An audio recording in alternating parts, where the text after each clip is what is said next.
What's going on, social media universe? It is I, the Crypto Wonder, coming at you with another video. I want to welcome all the new viewers, subscribers. I want to welcome my previous viewers and subscribers. And for the new people, I talk about different topics, mainly cryptocurrency, but also different topics. Feel free to like, share, subscribe, leave a comment.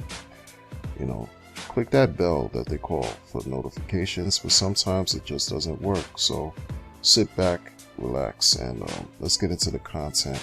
I want to preface this also by saying my channel never talks about financial advice. I never give financial advice.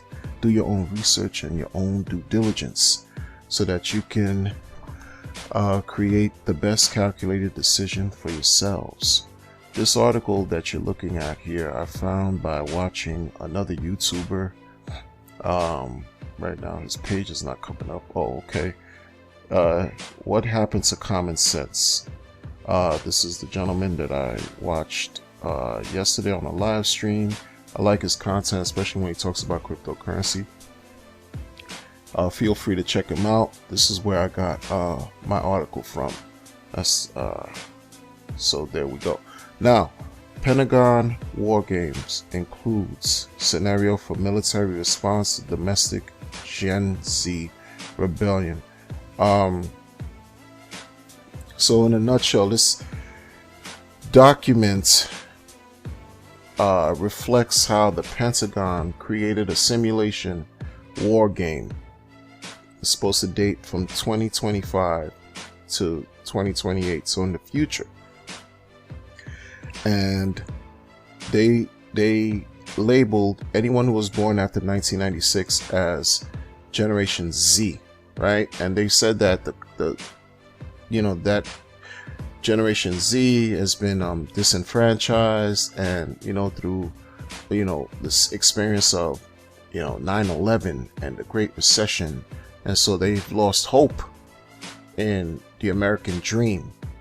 So they've created a situation where they're now revolting. There's a movement that's taking place, right? Through cyber campaigns, and they're attacking financial institutions and corporations and taking their monies, right? And trading those funds into Bitcoin, right? And distributing their Bitcoin to people that they feel need it, right? Sort of like this kind of, Robin Hood type of situation. I'll leave a link to the article in the description of this video. But there's another, and okay, this movement and this group that's spearheaded by this generation, it's reached different parts of the world, starting with I think Seattle, then to New York, then to Los Angeles. It's very interesting. It's very, very interesting when you look at this. But let me go to another article, right? Okay, right here. This is a different article in Forbes. The other article was in Intercept.com. This article was in Forbes, dated June 10th of this month. Bitcoin has struggled to find support in the U.S. government, with President Trump along with Treasury Secretary Steve Mnuchin leading the criticism. Okay, so now it's been revealed the U.S. Department of Defense has war game scenarios involving a Generation Z rebellion that uses Bitcoin to undermine and evade the establishment. Okay, that's what I just described.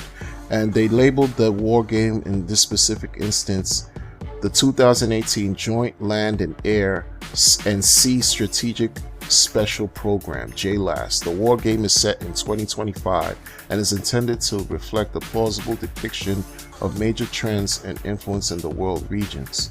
Okay, the scenario, which echoes recent protests in the United States around the world against racial injustice, involves some members of Generation Z who see themselves as agents for social change.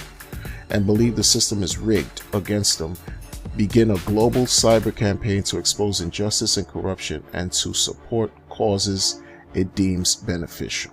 Okay. Let's go down here. Bitcoin has increasingly been adopted by Wall Street and the world's biggest financial institution since its 2017 price explosion, but remains a tool to fight government control. The Pentagon war game documents have been, the Pentagon war game documents, which is 200 pages long, have been revealed after Florida Republican Representative Matt Gaetz called for the government to freeze the money of demonstrators after countrywide protests over the killing of George Floyd turned violent this month. One of the most important tools in the authoritarian toolkit is the ability to freeze the funding of legitimate political dissent. Nathaniel Whitmore, a Bitcoin and cryptocurrency consultant and strategist, said previously. This is why I tell people, in my regular life and on social media, to learn about Bitcoin and cryptocurrency. The same way it was introduced to me a few years ago. I had to do the research and understand it, and I was grateful. And I want people to also appreciate the power of understanding how it works, what it means, and not be left behind. Okay, when you have the likes of Wall Street and financial institutions such as Fidelity Investment and Grayscale amassing Bitcoin by the boatload, what is that telling you? Bitcoin is not something that is infinitely created. It's a finite cryptocurrency where 4 to 6 million Bitcoins, they say, have been lost forever. People discarded their private keys, they threw away their computer equipment, whatever ways that they had. They lost their hardware wallets, however, got hacked in different exchanges. Millions of coins can never be retrieved. So that brings the 21 million cap of Bitcoin down to 16, 17, 18, 15 million. The last will be produced, they say, in the year 2140. The scarcity is real. It's scarce. It is real. This is not something that people should really believe is a scam. You have every right to believe what you want, right? But the governments and hedge funds and corporations and financial institutions are paying attention, very close attention, and they see how the power of Bitcoin gives people back their sort of like their right, their natural right to be free and not be under the confines and constraints under some type of central banking regulation or governmental regulations. This is why I say, in order to stay in the game and not be left behind, people, there's so many that are going to be left behind by the wayside. If people continue to be as greedy as they are, to me, if Grayscale is amassing 1% or almost 1% or 2% of the entire Bitcoin that gets mined every day, or that even is circulating right now, that's a level of greed.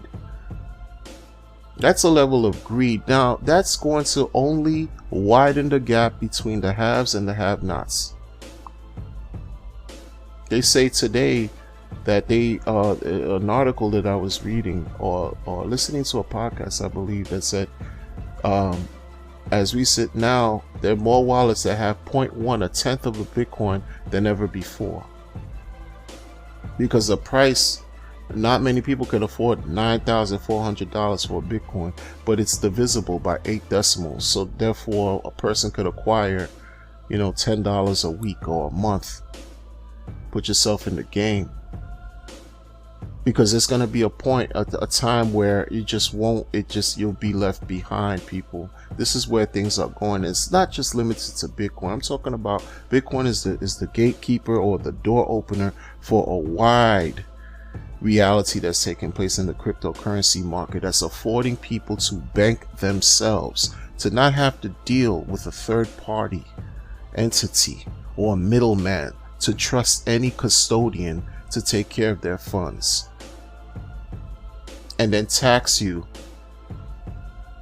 or freeze your money, and it impede your ability to reclaim your funds. This is part of what's taking place. This is why I say, like, this is the, to hurt something or an institution or some type of corporate entity, you hit them where it hurts, in the pockets. That's why I've said it in a couple of my videos. If people want to really protest injustices that are taking place, a great way to do that is by acquiring crypto, separating yourself from a legacy system that's not designed, that has not been designed for you to win. It's just been designed for you to remain enslaved and riddled with debt.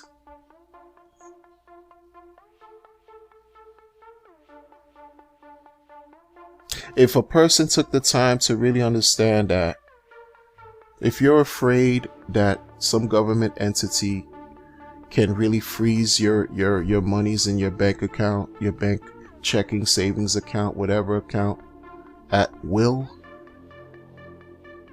you know how much empowered you would become if you just closed your accounts, transferred it, and converted it to Bitcoin.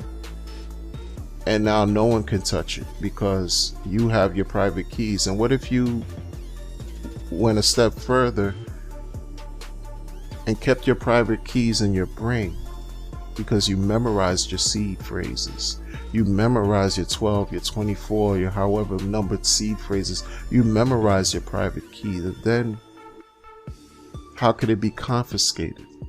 How could it be banned? How can it be frozen? Think about what's going on here. Think about what's taking place. Don't resort to mainstream, information and filtered propaganda. This is something that's incredibly empowering, and I believe, if you want to talk about revolting, and if you want to talk about, reclaiming your freedom and having a say where you can bank yourself, you know how empowering that is? I don't think people are really, it's hard to grasp, especially if we've been programmed and conditioned to depend on government and central banks instead of ourselves. It's immense, extremely empowering.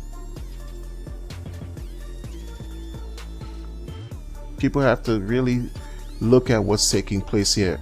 Bitcoin is no doubt, undoubtedly, the wave of the future. It's not disappearing, regardless of what any president wants to believe, anybody wants to believe. It's not going anywhere. That's just my opinion. And I think Bitcoin and crypto is the last line of defense to date that we have, to really reclaim freedom,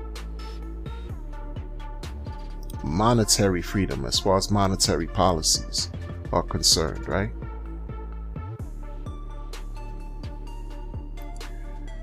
My viewers, take the time to really learn about Bitcoin and what it means and what it's bringing to the world and the changes that are unfolding as we speak, and and what role you'll play in all of this. Will you be active or will you be passive and let it just go by? Take care.